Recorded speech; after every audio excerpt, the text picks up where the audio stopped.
जैसा कि आपको मैंने बताया था कि एक बार आपके सामने सारे हिमालयी भाग को मैं यहाँ कर रहा हूँ, इसी तरह से आप भी करेंगे। और हमारे साथ जब वीडियो आप देखें तो बोलते भी जाएं। आप सम्मुख रहते तो अच्छा होता, क्योंकि मैं तब आपसे करवाता हूँ।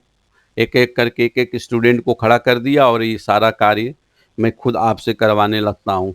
लेकिन अभी आप हमारे सामने नहीं हैं, तो जैसे मैं शुरू कर रहा हूँ आपके दिमाग में हमारे साथ वीडियो देखते बोलो। क्लियर? अब मैं बोलूं आपसे कि ट्रांस हिमालय के मुख्य श्रेणियों का विवरण दीजिए, अपने मैप पर लोकेट कीजिए मेरे साथ। तो करें, नाम बोलें। काराकोरम, लद्दाख, जास्कर। क्लियर? अब इसके बाद ये महान हिमालय, थोड़ा सा इसको मैं चौड़ा कर दूं। महान हिमालय ब्रह्म सिंधु गार्ज या नंगा पर्वत से लेकर जम्मू कश्मीर, लद्दाख, हिमाचल, उत्तराखंड, तिब्बत की सीमा से होते हुए नेपाल, सिक्किम, भूटान से होते अरुणाचल प्रदेश में नमचा बरवा या ब्रह्मपुत्र गार्ज तक विस्तृत श्रृंखला, जो 2500 किलोमीटर लंबी, 25 किलोमीटर चौड़ी और 6100 मीटर ऊंची है, जो कि विश्व की सर्वोच्च श्रृंखला है, उसे हम महान हिमालय कहते हैं।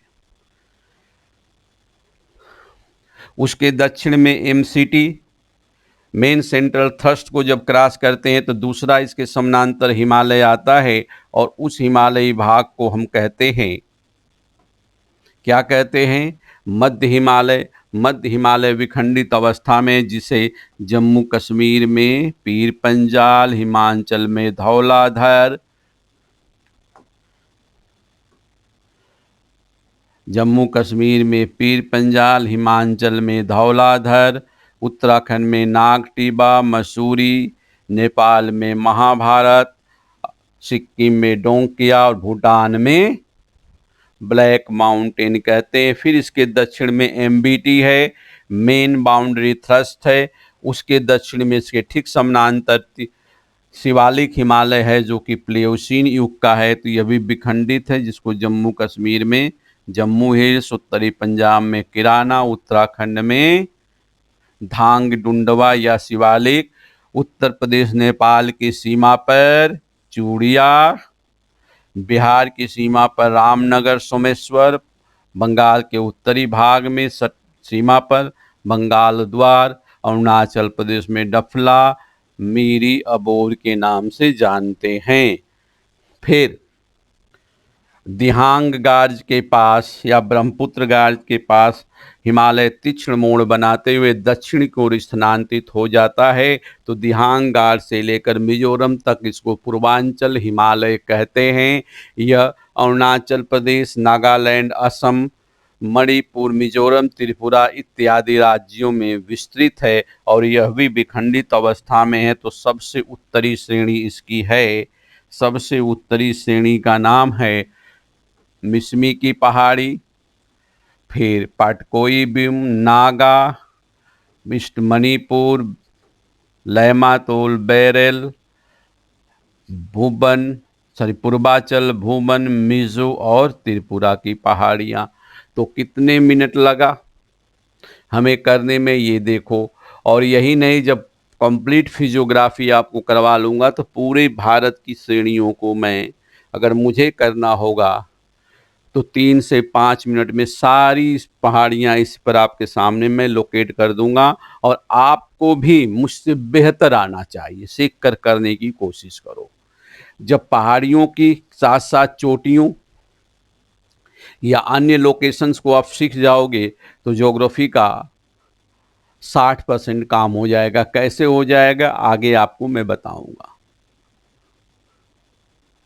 आगे पठार की सारी चोटियां मैं 3 से 4 मिनट में आपके सामने रख दूंगा, सॉरी रेंजेज और चोटियां भी। कोई भी ज्योग्राफिकल लोकेशन हो, चाहे विश्व का हो या भारत का हो, 3 से 5 मिनट में पूरा मैं आपको मैप पर प्लॉट कर दूंगा और एग्जैक्ट जगह। तो इतना काम आपको भी करना होगा। क्लियर? तो इस तरह से हिमालय क्षेत्र हुआ। अब हिमालय क्षेत्र में आइसलैंड के विषय में मैंने बता दिया था कि आइसलैंड की स्थिति जो है 4500 से लेकर 6000 मीटर तक है। अगर सामान्य रूप से देखा जाए तो संपूर्ण जो हिमालयी क्षेत्र है इस पर लगभग 40,000 वर्ग किलोमीटर में 5 लाख वर्ग किलोमीटर में से 40,000 वर्ग किलोमीटर पर क्या है, हिमाच्छादन है, ग्लेशियर्स हैं। तो ग्लेशियर्स की ऊंचाई अलग अलग क्षेत्रों में अलग है। अगर हम बात करते हैं पूर्वी हिमालय, तो ये उष्ण और थोड़ा आर्द्र है, इधर शीत और शुष्क है। तो सामान्य रूप से बताया गया कि काराकोरम में जो हिमनद हैं वो 5500 मीटर से ऊपर है। उत्तराखंड में 5100 से 5500, कश्मीर में 52, जो कश्मीर का जो पीर पंजाल वाला क्षेत्र है यहाँ पर 5200 से 5800, और फिर नॉर्थ ईस्ट में औसत ऊंचाई जो है 4400 मीटर है। तो ये अपना हिमालय क्षेत्र हो गया। अब इस हिमालय को जब हम देखते हैं,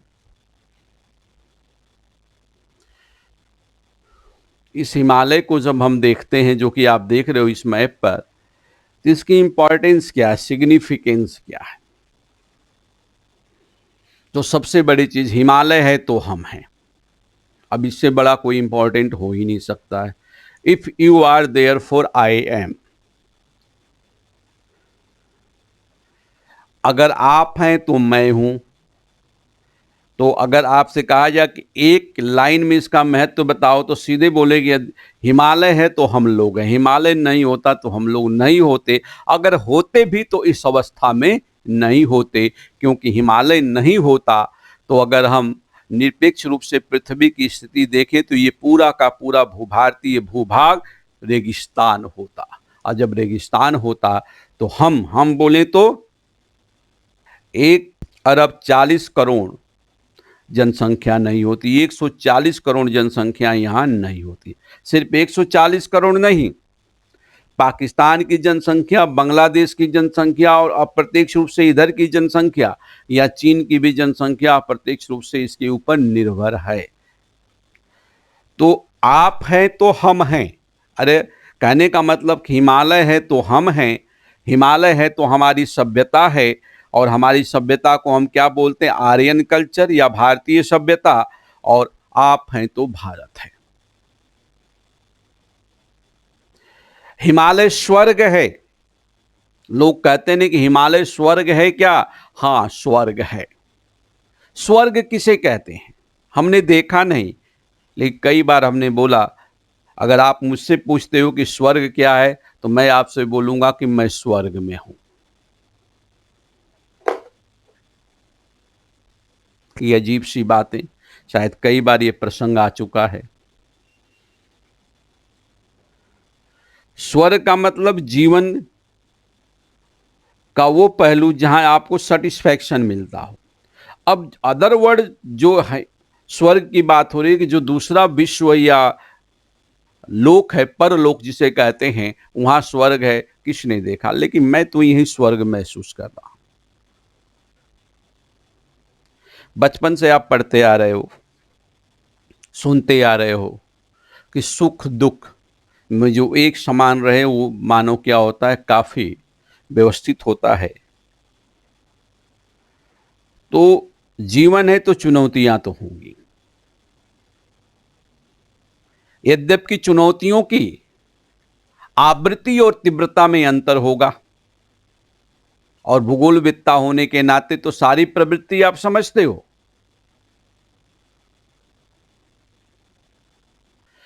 कि भौगोलिक जो क्रियाशीलता है, प्रकृति की जो क्रियाशीलता है, हमेशा हमारे पक्ष में नहीं होगी, कभी हो सकती है। लेकिन हम ये मानकर चलते हैं कि जितनी भी भौगोलिक प्रक्रियाएं संपादित हो रही हैं, जिसको प्राकृतिक प्रक्रिया कहते हैं, कभी भी हमारे पक्ष में नहीं होती, हमें उन्हें अपने पक्ष में करना होता है। या तो उन पर विजय पा लो, या तो उनके अनुसार अपने आप को अनुकूलित कर लो, लेकिन उद्देश्य यही होना चाहिए कि हमारा जीवन सुगम हो, सरल हो, सहनशील हो और मानवता से संबंधित हो। तब तो आप स्वर्ग में हो।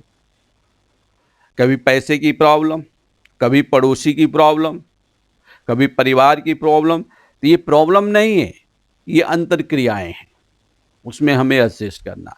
आज कोविड-19 का दौर चल रहा है, पूरा विश्व जल रहा है, लेकिन इस समय भारत अजीब सी मुकाम पर खड़ा है। लोग बोल रहे हैं कि नर्क है, ठीक है, लेकिन सवाल है कि ये मुकाम कैसे आया। सरकारी संस्थाएं, अन्य संस्थाएं बार बार टोकती रही कि एक पर्यावरणीय प्रक्रियाएं चल रही हैं, उत्पत्ति के लिए चाहे जो भी कार्य कारक हो उस पर हमें नहीं जानता है, लेकिन जब ये तथ्य या कारक उत्पन्न हो चुका है तो इससे हम लड़ नहीं सकते हैं, तो बचें। तो बचने के लिए सबसे आसान तरीका है, अब मैं बताऊंगा नहीं, आप जानते हो, तो हमने उस तरीका को क्यों नहीं अपनाया। जितने इन्फेक्ट में 99.99% लोग लापरवाही से, कितने ने तो बोलना कि है ही नहीं है, सरकार का उपागम है, कितने ने क्या बोला, लेकिन जब वो फिट हो गए तो फिट हो, कितने ने तो वैक्सीन के विषय में बोल दिया। और ये हमारा राजनेता तो सुभान अल्लाह है, चाहे किसी भी पार्टी के हो। तो खैर उस तथ्य को हम सोचते हैं। इस संदर्भ में, इस कोविड-19 के दौर में भी आप स्वर्ग में हो। कैसे हो? अपने आप को एडजस्ट करो। खैर इस तथ्य को हम छोड़कर आगे बढ़ते हैं। ये स्वर्ग है हमारे लिए। 140 करोड़, ये पाकिस्तान 30-32 करोड़ हो गए, बांग्लादेश हैं, फिर ये हैं, फिर ये चाइना के कुछ भाग। इसलिए कि अगर हिमालय नहीं बना होता, अगर हिमालय नहीं बना होता तो यह क्षेत्र रेगिस्तान होता, नंबर 1। अगर हिमालय नहीं बना होता तो हिमनद नहीं होते, और अगर हिमनद नहीं होते तो 12 मासी, कहने का मतलब जो अविरत सतत रूप से ये नदियां हमें जल प्रवाहित कर रही हैं वो नहीं होता। अगर हिमालय नहीं होता तो नदियां नहीं होती, तो बड़े पैमाने पर कटाव के द्वारा यहाँ अवसाद नहीं आता, और अवसाद नहीं आता तो ये हरे भरे हमारे महान मैदान नहीं निर्मित होते, और जब महान मैदान नहीं निर्मित होते तो उपजाऊ भूमि नहीं होती, और उपजाऊ भूमि नहीं होती तो खाद्यान्न नहीं होता, तो हम अपनी फूड सिक्योरिटी को कभी भी सिक्योर नहीं कर पाते। तो हिमालय हमारी संस्कृतियों के पालना का आधार तैयार किया है, इसीलिए ये स्वर्ग है। यहां प्रकृति जो बैठी हुई है, प्रकृति का जो स्वरूप यहां पर दिख रहा है वही स्वर्ग है, वही भगवान है। तो ये अगर नहीं होता तो हम नहीं होते। तो ये तो मौलिक तथ्य बता दिया। अभी जब हम आगे जाएंगे तो अनेक तथ्य हैं। तो यहां स्वर्ग है, यहां भगवान है। अब भगवान ये नहीं कि भोलेनाथ यहाँ बैठे हुए, भोलेनाथ हैं या नहीं है वो तो अपनी मान्यता है, लेकिन प्रकृति है जो हमें सब कुछ दिख दे रही है।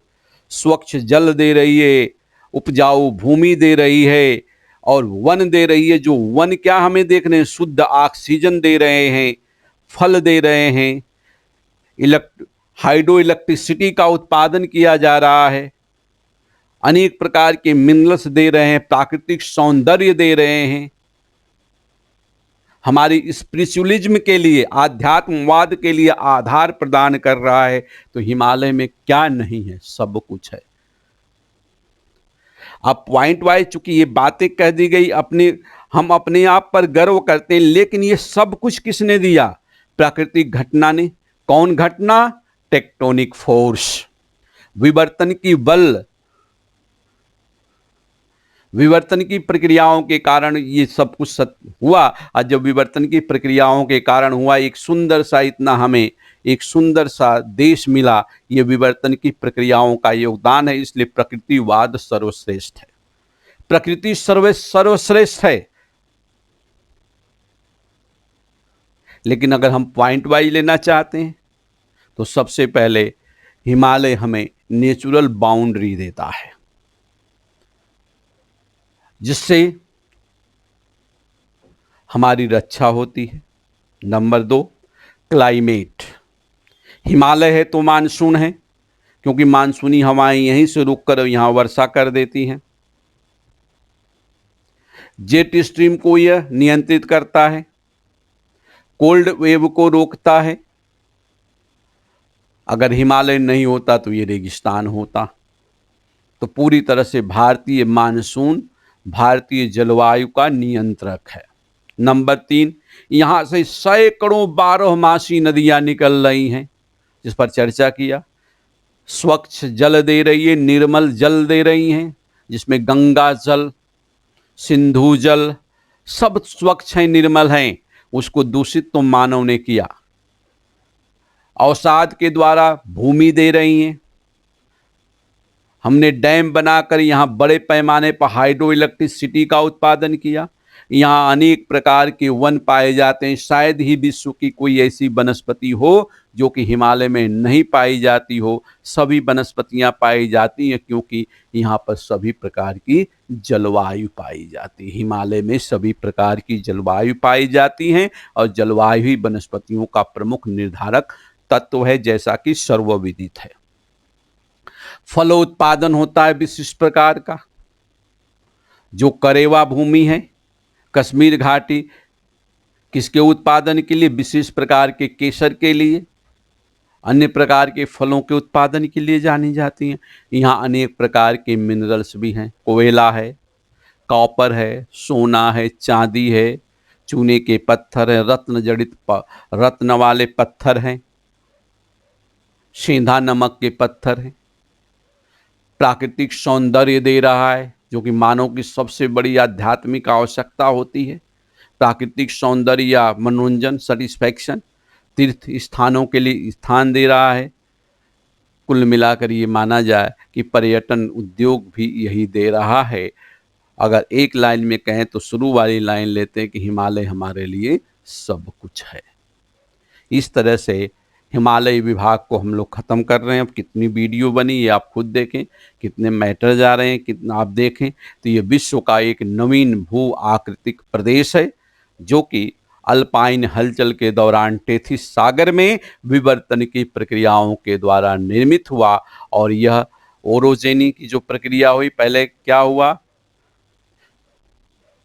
लेथोजेनेसिस, भूसन्नति बनी, ओरोजेनी हुई और वर्तमान में ग्लिप्टोजेनेसिस की अवस्था से ये संपूर्ण अपना हिमालयी भाग गुजर रहा है।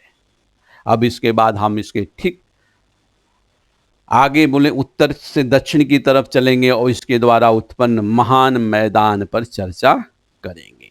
जो हमारा अन्नदाता है, ये तो हमारा स्वर्ग है, सब कुछ दिया। अब ये अन्नदाता हमारा